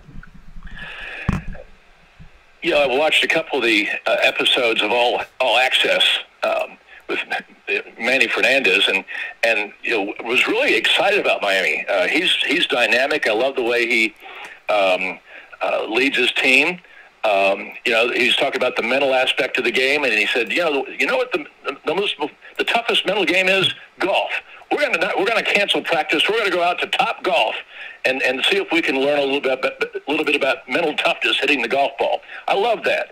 I thought they'd be ready to play. I expected Alabama to win. The fact that Miami lost is no disgrace. But and Alabama's offense, my goodness, it's better than it was last year, I think. Their offense was sensational, but the fact that Miami contributed to Alabama's success so much and just couldn't slow them down at all, and then really at the other end couldn't make anything happen offensively. That was really surprised. I expected maybe like a 38-28 kind of game, and it just wasn't that. I think it was 44-13, and it didn't really even seem as close as the score.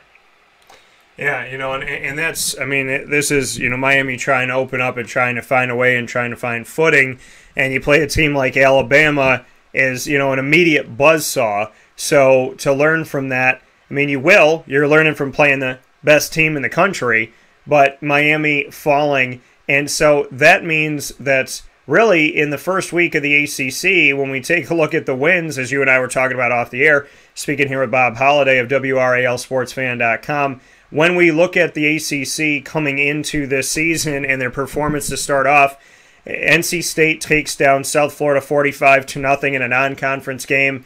We see Virginia Tech, as we mentioned, defeat North Carolina in Blacksburg 17-10. Charlotte loses to Duke. We'll get to that.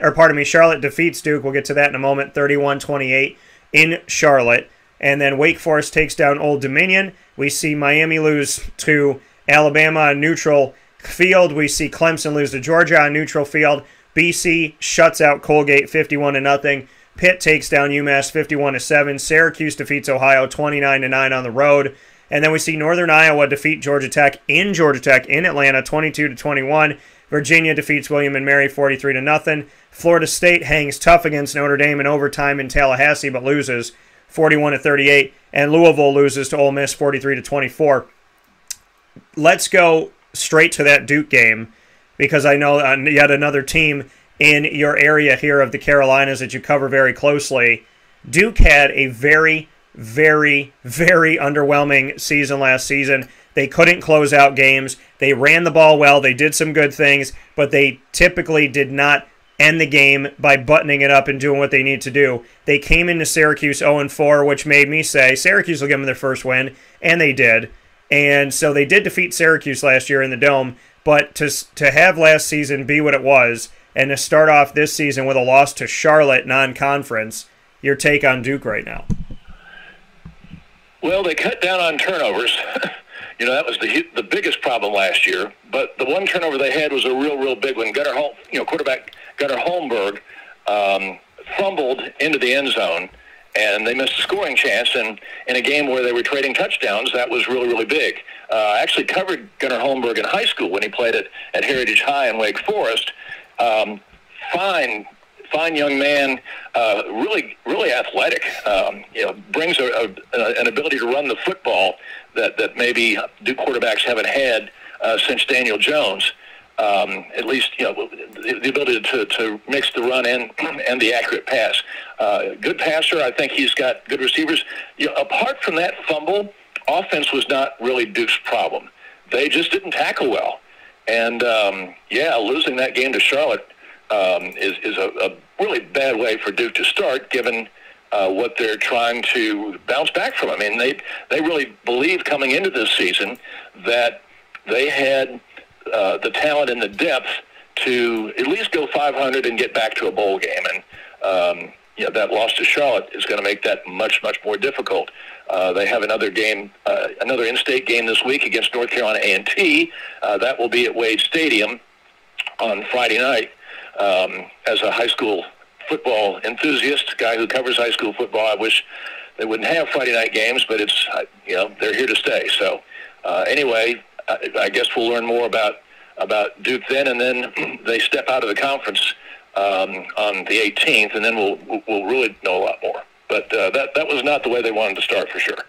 No, not at all. Not by any stretch of the imagination. So, Duke starting out with a loss, obviously affecting them as they move forward, and can't afford to do it again, especially not a non-conference game before they start off the ACC. Florida State going up against Notre Dame. Notre Dame 9 in the country at the time.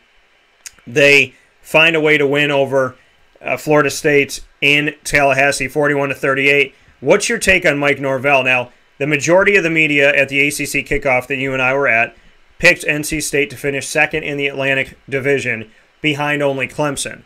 I picked NC State, I believe, fourth, and I picked Florida State to finish second because I believe that Mike Norvell is going to have this team better this year. And I believe, and listen, this could be 7-5, it could be 8-4, but I believe that Florida State's going to be number 2. In this game, they showed me that I may not be wrong about that, and they may be pushing. If they can play Notre Dame like this, then I feel good about if they can play to this level against other teams that maybe aren't going to be as high. What's your take on Florida State? Even though they lost this game, what did they show you? First off, I'm still very bullish on NC State. I thought they played a near-perfect game. And, right now they're better than Florida State. But, Florida State has exciting playmakers, and when the teams play later this season, who knows? You have to remember that, Florida State, to me, looked better than last year, but they were still, they were down a couple touchdowns until the helmet came off. I've never seen anything like this. Travis Jordan, who actually played reasonably well, lost his helmet. And, you remember, Dan, when we were at the ACC kickoff, they brought both Travis Jordan and Mackenzie Milton to the media day. And I thought, wow, I've never seen that before. Or they brought two players from the same position to media day. Not sure which one was going to start. Anyway, it was interesting. I thought maybe he would play McKenzie earlier. It wasn't that Jordan was playing poorly, but just, his helmet came off. McKenzie Milton comes into the game. It's a 3rd and long, and he converts. I think it was 3rd and 18, and he hits a pass for 20 yards and moves them straight down the field, and the place is in an uproar. And I thought Mike Norvell did the right thing by playing the hot hand. And it was so exciting to watch. I think, really, with a little bit different luck in overtime field goals, Florida State could have won that game. So Mackenzie Milton was really exciting. Travis Jordan is a talented player who's learning, and so I think clearly they are well set at quarterback. They have better playmakers than they had last year, but they were giving up a lot of yards to Notre Dame, and I'm not that impressed with Notre Dame's run game. I think I became a big Ian Book fan. I was actually at Kenan Stadium in 2018, I think it was, when Ian Book got his first start. I thought, well, Carolina has a chance because Notre Dame doesn't have its regular quarterback. And Ian Book, led the Irish to victory that day, and he led the Irish against the Tar Heels last year. Carolina couldn't get him off the field. And much as Cone from Wisconsin, tremendous passer, but he's not the runner that Ian Book was, and as a result, Kyron Williams didn't get the offensive yards on the ground that he got last year. And so I think Notre Dame is a little bit more vulnerable this year than Notre Dame was last year. They're still, they're a very similar team to what they have last year, but I noticed that one difference, and until they start running the ball better, I would put them in the category of Clemson's, well, maybe not quite Clemson's offense, but it's similar in the sense that, they're a great team, highly ranked team, but they're a little bit one-dimensional on offense and thus somewhat vulnerable in a tough game. Yeah, in seeing, the ACC, speaking here with Bob Holliday of WRALSportsFan.com, seeing Florida State and what they were able to do against Notre Dame, and as they step forward here, do you believe in Florida State? Do you believe that, I know you said you're bullish on NC State, but do you believe that we're going to see a Florida State team? I know it's one game in, but what is your feeling on Florida State? Is there something to believe in on a team that's had multiple years? I think Florida State's going to have a winning record this year. Yeah. But, they do have some tough opponents. They have to play Clemson. They have to play NC State. They have to play at North Carolina. I think the Tar Heels will have memories from last year. They have to play Miami. So they have a difficult schedule. I may be leaving, a difficult game out. Boston College. I was very impressed. Boston College was not playing a Power 5 opponent by any stretch, but Boston College's run game seems to be a little bit better. Dracovic has great receivers. He's got a new great receiver this year, to go along with Flowers. Their defense under Jeff Hafley, very, very impressive. So I see Boston College right now, maybe along with NC State as the leading challengers to Clemson, and I do think those teams have a chance to beat Clemson. I didn't get to see the Syracuse game, but impressive that the Orange won on the road at Ohio. Best running performance, I think, from Syracuse we've seen in a while. So I think Syracuse, Florida State. Oh, I like Wake Forest. I want to see their defense against a really good opponent, but Wake Forest offense is really, really hard to stop. So I think the Atlantic Division is going to be really, really good this year. And with Clemson's offensive issues, I think there are 4 or 5 teams maybe that have a chance. And I would certainly count Florida State as one of those. But at this point, I think they're a little bit behind Clemson, Boston College, NC State, and probably Wake Forest too. Final note here with Bob Holliday of WRALSportsFan.com on Wake Up Call with Dan Tortora inside the Cafe Kubal Studios.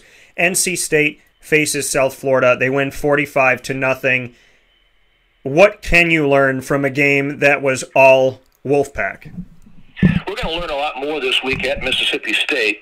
And let me say this, Dan, that this is just a critical week for the ACC. 4 major non-conference games that I'm aware of against Power 5 opponents. NC State at Mississippi State and all the cowbells. Pitt is at Tennessee. Virginia hosts Illinois. And I think Virginia is going to be tough this year under Bronco Mendenhall. I think last year was an aberration. And then Syracuse plays Rutgers. And, the ACC, I think they probably need to go better than 2-2. I think a 3-1 or a 4-0 would be the antidote that the league's reputation with the College Football Playoff Committee needs to continue to be in close contention for a college football playoff spot. What can you learn from NC State? Well, again, South Florida was not a good opponent, but the Pac did run the ball last year. Did run the ball well, and last year, for all the attention that Bam Knight got, and I covered Bam in high school also, by the way.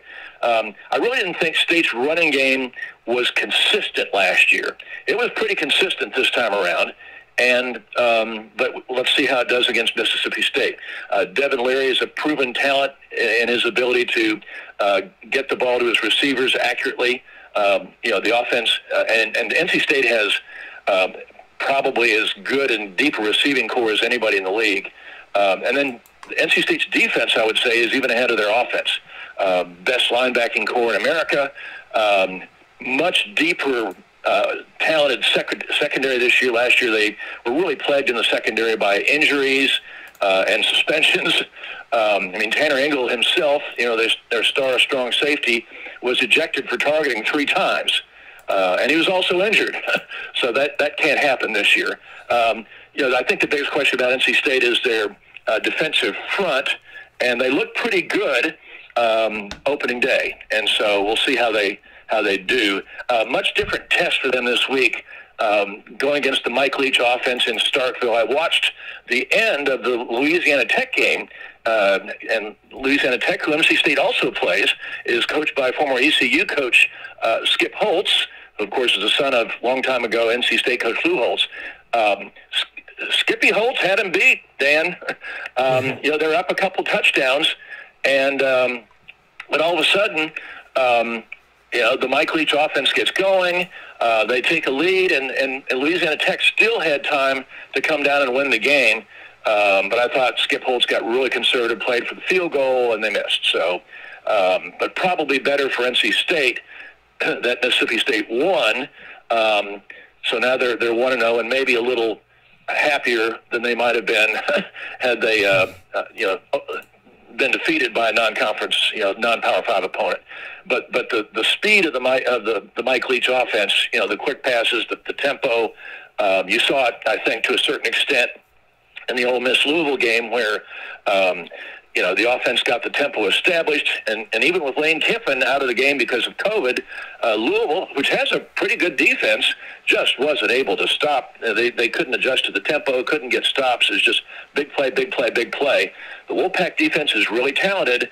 And their secondary, I think, is really good, but we'll find out a lot about how good they are against the schemes of Mike Leach. And it's on the road. NC State hasn't played a road game in front of a big crowd in more than 2 years, and they do play a lot of sophomores and even some freshmen who have not had an experience like this. So it's going to be a close game. I think a lot of people are favoring NC State to win, but I think Dave Doran would be thrilled to come away with a 2-point win. Yep, that coming from Bob Holliday, WRALSportsFan.com. It's going to be a big-time game. A lot of great matchups coming up for the ACC, as half the ACC lost and half won in their first game of the season. And now they're trying to set the record straight here and put themselves in a better footing to go 1-1, and for some of those teams to go 2-0. Definitely not to go 0-2. So, Bob, as always, I appreciate your time, and I thank you for being a part of the show, and I look forward to talking with you soon. My pleasure, Dan. Have a good day. All right, take care. That coming from Bob Holliday here, where sports meets life on Wake Up Call with Dan Tortora inside of the Cafe Kubal studios. Bob Holliday bringing up what's coming up this week and the fact that there's going to be some action inside of the ACC. Definitely going to have some big-time games going on here. And so I want to get to the schedule of this, so we're going to do exactly that right after this fast break. What's coming up in the ACC for Week 2? Find out right after this, here where sports meets life on Wake Up Call with Dan Tortora from inside of the Cafe Kubal studios.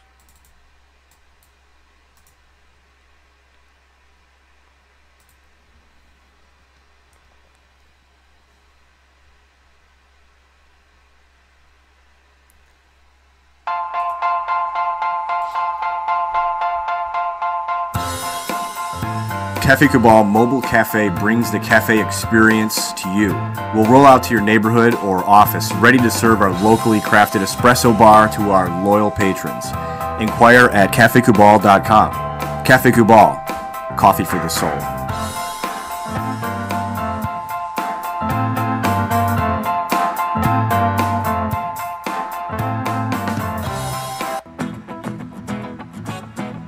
Hi, this is Amy from Mother's Cupboard, home of the Whole Frittata. We are open daily 6 a.m. to 1:30 p.m. For takeout orders, call 315-432-0942 and tune in to Wake Up Call with Dan Tortora for our monthly food challenge and try our Wake Up Call signature menu item available 7 days a week.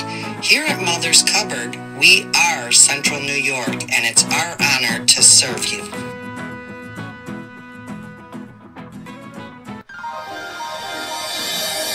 Ma and Pa's Kettle Corn and Popcorn Factory, located on 201 7th North Street in Liverpool, is home to over 40 flavors with more than 200 flavors in their total wheelhouse. Sky's the limit for this sweet and savory Central New York company. Keep it local at your parties, fundraisers, wedding showers, baby showers, and more by calling 315-450-MA-PA. That's 315-450-6272 for popcorn bars with custom flavors and colors at your upcoming event. Make sure to visit them on 201 7th North Street in Liverpool, New York. And for more information, go to maandpassnacks.com. Ma and Pa's Kettle Corn and Popcorn Factory.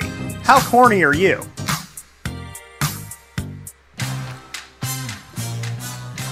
Here at Progressive Dental, we understand the importance of regular dental visits and preventive care. Cleanings and checkups are essential to good oral health. We have multiple locations in the Southern Tier, so come visit us in Binghamton, Enwell, Kirkwood, Montrose, and Norwich.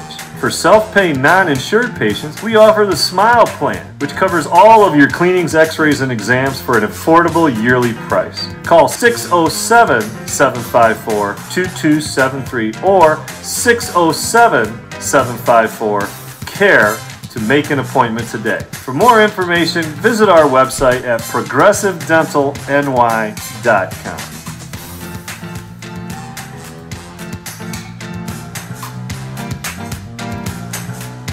The Millhouse Market, located on 3790 New York 13 in Pulaski, New York, is worth the drive every time. Make sure you make your way out to the Millhouse Market today and every Tuesday through Saturday from 7 a.m. to 8 p.m. and on Sundays from 7 a.m. to 3 p.m. Find your way out to the Millhouse Market and make sure you download their app on the Apple app or Google Play Store. There you will have everything at your fingertips and be able to get information on their salads, their quinoa bowls, rice bowls, as well as their homemade breads and desserts and those sandwiches named after the families that helped to settle today's Pulaski. Ingrained in our community and ingrained in our taste buds, the Millhouse Market is truly worth that drive every single time. Make sure you head out there to their drive-thru as well as their indoor dining and their general store that helps support local businesses in the area as the Millhouse Market continues to pay it forward.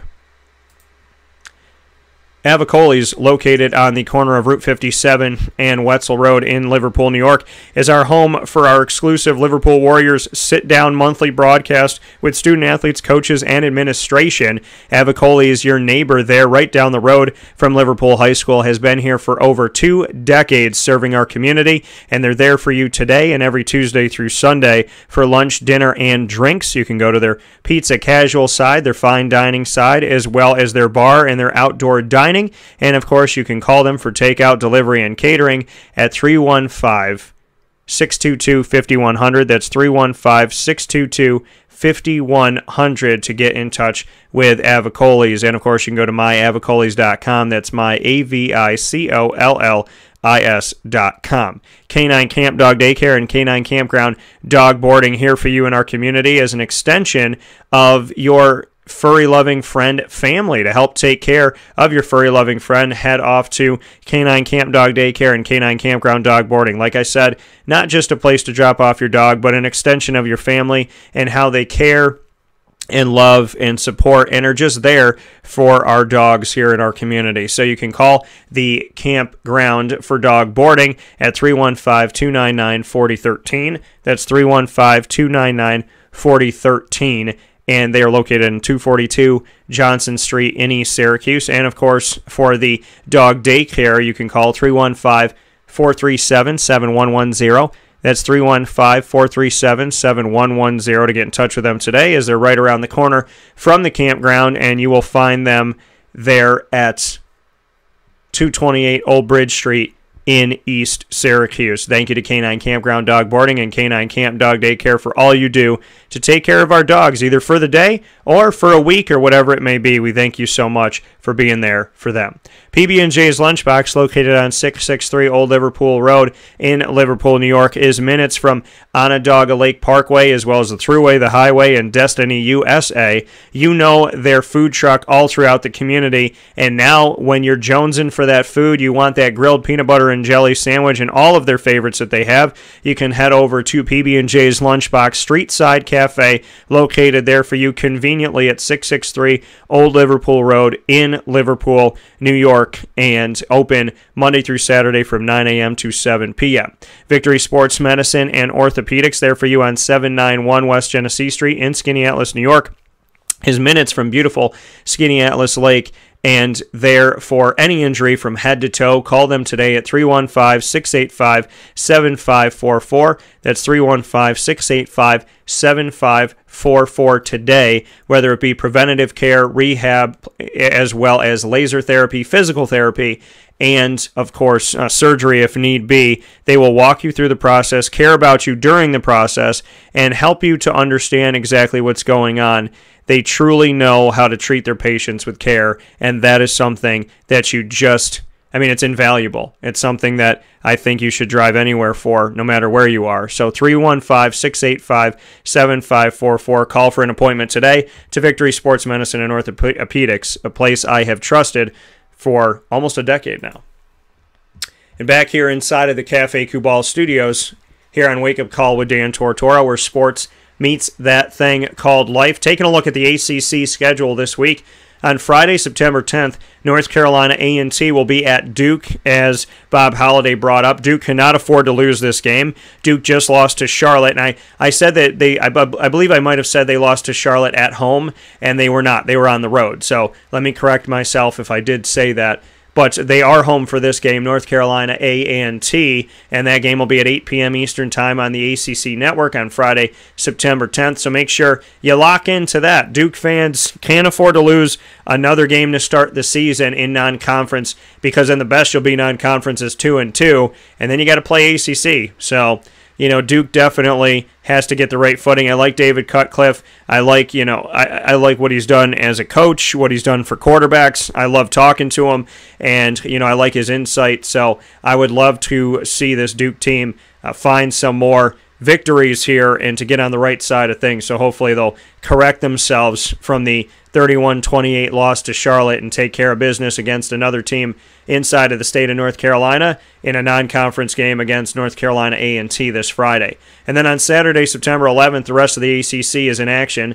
We have Illinois at Virginia, Big Ten going up against the ACC. Big game for the Virginia Cavaliers, as they come through, and they had actually won their game last week. They were one of half of the ACC to get a victory. They defeated William and Mary 43 to goose egg, and so they win 43 to nothing. NC State won 45 to nothing over South Florida. So you got two teams inside of the ACC that got in the 40s and shut out their opponents. So big time for them to take care of business and to make sure that you don't go into a game against an opponent that on paper you're supposed to beat, and you don't just mail it in type of thing, that you actually push for the victory and you stay focused. So that's a good thing there, that you play to your caliber, and obviously there's always things to learn as you move forward. So Brennan Armstrong, starting quarterback, 21-31 for 2 touchdowns, no interceptions, 339 yards for Virginia. And Keaton Thompson, 4 carries for 43 yards, 10.8 yards per carry. He also caught 5 passes for 66 yards on the day. A guy who can play quarterback and is kind of a slash player that can play wherever they need him to. And I asked him what he could do, and I remember he wore his nice bow tie at the ACC kickoff, and I said to Keaton Thompson, just what he can be, and he said, he looked at me and he leaned into the camera and he said, whatever you need. So I love that. Having a weapon and have somebody that's like, hey, I can be whatever you need me to be, whatever game you need me to be. So he's the number 2 receiver on the team in Virginia's first game of the season, and he's the number 3. Definitely good to see Keaton Thompson doing his thing and Brennan Armstrong doing his thing as well as we take a look at the ACC coming out of week 1. So, we got Virginia welcoming Illinois, and we'll see how Virginia fares against a team like Illinois coming from the Big Ten, as Illinois being their opponent here in a big-time game, and we see the Big Ten face off against the ACC in basketball. Now we get to see it in football. This game's going to be early. It's 11 a.m. Eastern Time in Virginia. And on the other side of this matchup, the Fighting Illini have already played 2 games this season. They're 1-1. And their games this season, they have a victory this year, Illinois over Nebraska 30-22. And they just lost to Texas San Antonio 37-30. So they did lose that game. They lost that game at home. So that's obviously not something that you want if you're Illinois to lose against Texas San Antonio, especially to do it at home. And now they're on the road to face a Virginia team that I think is going to be more than capable. And I'm going to pick Virginia to win this game. And I'll be doing a separate broadcast of kind of my rundown of all of this. But I think Virginia is going to be able to handle business here and take this victory. Next one up that we have for the ACC as we look at this upcoming schedule. And like I said, Duke playing North Carolina A&T. And then after that, we have the ACC playing their game, Pittsburgh at Tennessee, which I spoke about, and I picked Pittsburgh in that game. That game will be at noon Eastern Time on ESPN. Pittsburgh in this matchup doing what they can to move themselves forward as well. Pat Narduzzi, a good coach, a strong coach, and given the time to build this team, and I think he's done a nice job.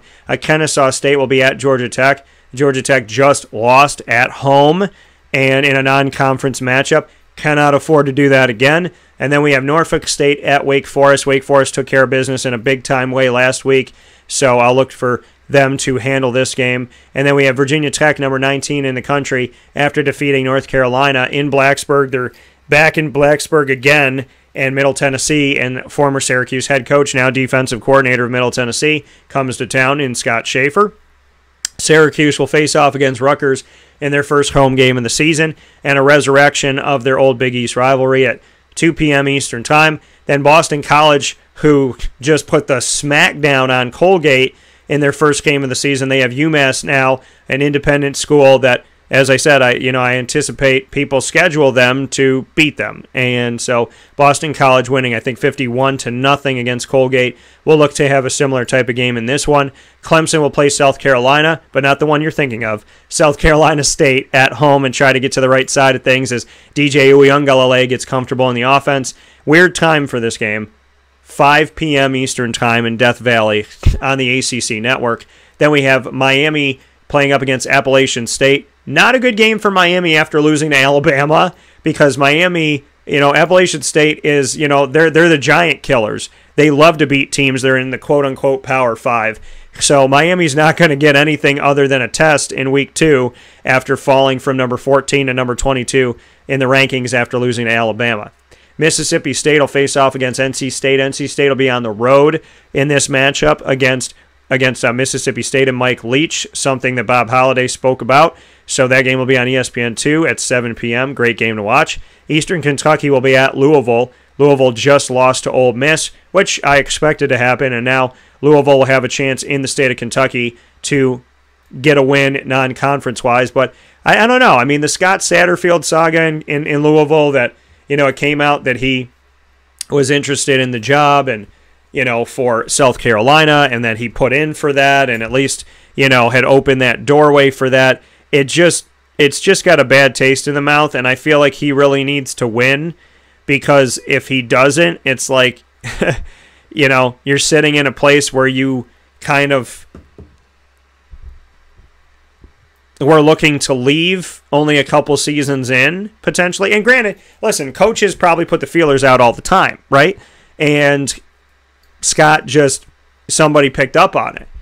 But I think you got to win. I think you got to win now. And it was the wrong, and not that it's ever a right time, but you just come into Louisville. You're not there that long. Now there's the notion that you're looking elsewhere, and Louisville's not playing that well. So it's kind of the perfect storm of what you don't want right now in this moment.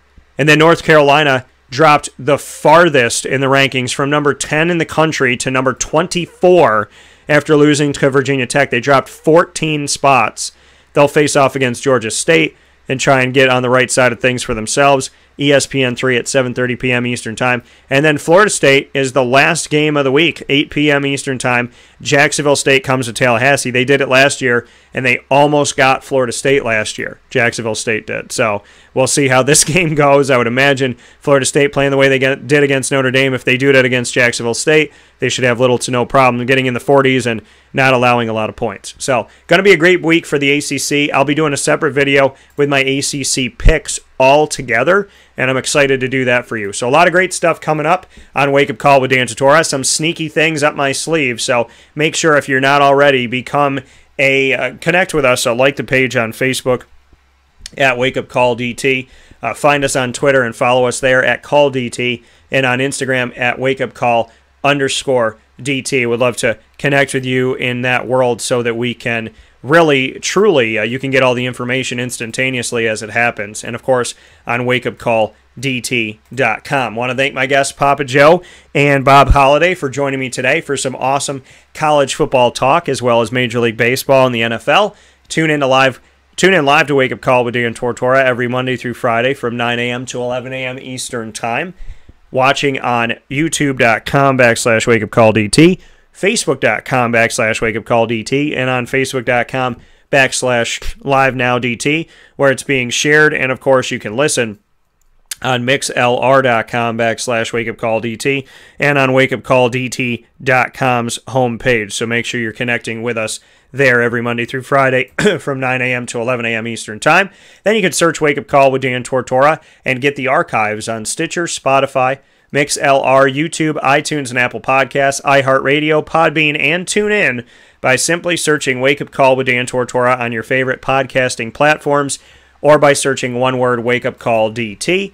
And a special thanks to all of our partners in Central and Upstate New York: Cafe Cubal, Carvel DeWitt, the Wildcat Sports Pub, the Millhouse Market, Victory Sports Medicine and Orthopedics, Chick-fil-A Cicero and Chick-fil-A Clay, Avicoli's, Canine Camp Dog Daycare, Mother's Cupboard, Canine Campground Dog Boarding, PB&J's Lunchbox, Honda City of Liverpool, Pizza Man, Progressive Dental, and Ma and Pa's Kettle Corn and Popcorn Factory. Use the promo code DT20 online. That's DT20 for any one of the 50 states. Use DT20 at maandpaspopcorn.com and get 20% off your online order from anywhere in the country. So make sure you do that today. And, of course, a very special thanks to the Lemoyne Dolphins, as we are all about being fins up here on Wake Up Call with our multimedia marketing partnership. Go to youtube.com /wakeupcalldt right now to see the first episode of AD and DT when I sit down with Lemoyne Athletics Director Bob Beretta to speak on